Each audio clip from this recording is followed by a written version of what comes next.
tí Radio Vision FM ìlú Agbede la wà yìí níbi tí àwọn community tí wọ́n ti ń ṣe ọ̀nà ẹ rí wípé láti bí ijọ́ mélòó kan bí oṣù mélòó kan ni wọ́n ti kàn sí ọ̀nà ìlú Agbede. Wọ́n ti gbẹ́ gọ́tà lọ lọ́tún àti lósì káàkiri àwòrán gọ́tà náà lẹ́ ń wò yìí, ṣùgbọ́n wọ́n ní àwọn ò fẹ́ bà ilé ẹnikẹ́ni jẹ́, wọ́n ń pẹ́wọ́ díẹ̀díẹ̀ fún wọn.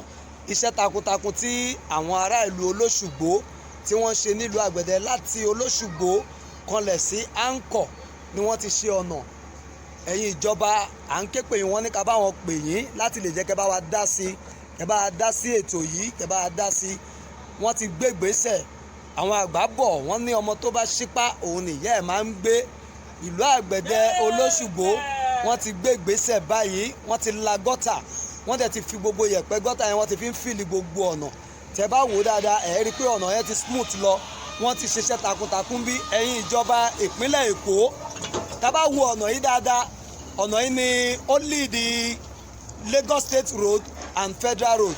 Federal Road lọ̀nà tẹ́ ń wò yìí, ọ̀nà yìí ló lead sí Ogun State.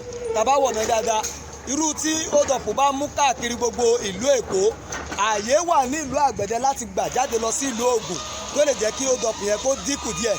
Ẹ bá ti wọlé ní ìlú Agric bẹ́ẹ̀ ni lọ sí Ìṣàwò asọ́lọ́bọ̀sọ̀f lẹ́yìn tí yàwọ̀ ìlú Agbede.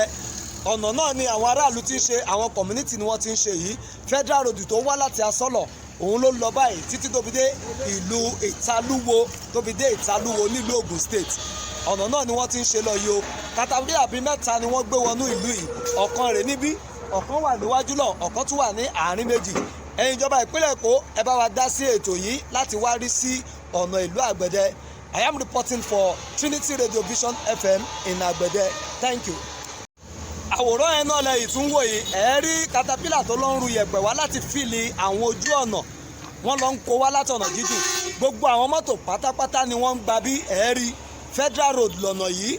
Ẹ̀yin ìjọba ìpínlẹ̀ Èkó, His Excellency bàbá wa Babájídé Sanwó-Olú, ẹ bá a dá sí ọ̀nà yìí. A mọ̀ pé wọ́n ti ń ṣe ọ̀nà Òwútú Ìṣàwò Road, wọ́n ti ń ṣe lọ́wọ́, ṣùgbọ́n bá ṣe ń ṣe yẹn a lè tún fẹsẹ̀ kan ṣe kíni ìyàwọ́nú ìlú Àgbẹ̀dẹ láti ṣe. Ọ̀pọ̀lọpọ̀ àwọn ènìyàn ló wà ń bí, tílé náà wà ń bí, schools wà ń bí, iléeṣẹ́ lóríṣiríṣi ló wà nílùú Àgbẹ̀dẹ. Ẹ bá wa dá sí ọ̀nà yẹn. Ẹ rí pé tírélà yẹn náà ni ó ń kó àwọn iyẹ̀pẹ̀ yìí láti lọ fi fìlì àwọn ibì kan. Ọ̀nà náà rè. Kí lorúkọ yín? Orúkọ mi ni Sodiq. A rí pé pẹ̀lú àwọn tí wọ́n ń ṣiṣẹ́ ọ̀nà yìí, mo mọ̀ pé àwọn community wọ́n gbìyànjú. Kí lẹ lè rí sọ nípa àwọn community yìí? Àwọn community ojú wọn rí tó gan, ojú wọn rí gan bọ̀ ojú ara bójú wọn rí tó yẹn ìkànnà yẹn lọ́ fi mú mọ́ àwọn táwọn bá wọn ṣọ̀nà. Tó láàárọ̀ yìí ṣáàtì wọ́n fẹ́ bá wọn bá jà bọ̀ létà padà sẹ́tù ẹ̀ náà ni lágbójú wọn rí tó gan. Nígbà tó jò bá rọ ọ̀nà náà máa ń bàjẹ́ gan. Nígbà tí wọ́n á yẹ àtàwọn bá wọn ṣiṣẹ́ ọ̀nà yìí. Pẹ̀lẹ́yìn tẹ́ wá ń bá wọn ṣiṣẹ́ ọ̀nà yìí, kí ni advice ẹni fún ìjọba ìpínlẹ̀ Èkó láti lè ṣe fún àdúgbò yìí? Tí ìjọba ìpínlẹ̀ Èkó tó bá lè sọ́pọ̀tì wọn máa dá fọ́nà yìí. Torí ọ̀nà yìí major road àwọn èèyàn gbọ́nà ìgbọ̀n ọ̀nà ńlá ni mọ́tò gbàbẹ̀ gan. Tó bá lè sọ́pọ̀tì wọn, àdá ó máa wà á gbé gan. Ọ̀rọ̀ ẹ̀ tẹ́ ṣe àdúgbò. Sanwó-Olú à ń bẹ̀ ọ́ ni o, bàbá Jọ́sọ́nà Àgbẹ̀dẹ Olóṣùgbò Òwútú gbogbo wọn pátápátá à ń bẹ̀ ọ́ torí Ọlọ́run o, ṣàánú wa o, ṣàánú wa o, rántí àwa náà o, wọ́n gbé aṣọ òkùnkùn o, Ọlọ́run aṣàánú tiẹ̀ náà, wọ́n náà pàdé aláàánú ò ní jìnnà sí ọ. You are too far. You know too far? Ibẹ̀ náà la ìwà yìí lórí Trinity Radio Vision FM. Ẹ rí pé nígbà tí wọ́n ṣe ọ̀nà yẹn, àwọn kébù kan tí machine tí ó ń gbẹ́ ọ̀nà yẹn ó cut àwọn kébù kan. Lára àwọn kébù tí ó gbé network wọlé wọ ìlú Àgbẹ̀dẹ. Ara àwọn ìṣòro tí wọ́n dojúkọ náà lẹ ti ń rí. A sì ti rí ọ̀gá wọn kan tí ó ti wọlé wá lára àwọn engineer wọn.